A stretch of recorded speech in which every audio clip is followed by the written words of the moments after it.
सब गोटे के नमस्ते। हम एहि गीत के लिंक डिस्क्रिप्शन में देने छी, तखन लिंक पर जाओ, लिंक के खोल कर पूरा गीत सुनू। भैया कोना तोरलियै छोटकी बहिन के आसियो, होइया नहीं विश्वासियो ना।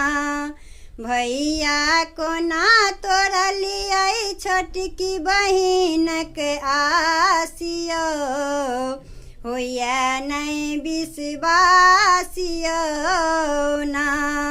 भोरे उठी राखी सेरियलियै, चंदन कुमकुम सब ओरियलियै। भोरे उठी राखी सेरियलियै, चंदन कुमकुम सब ओरियलियै।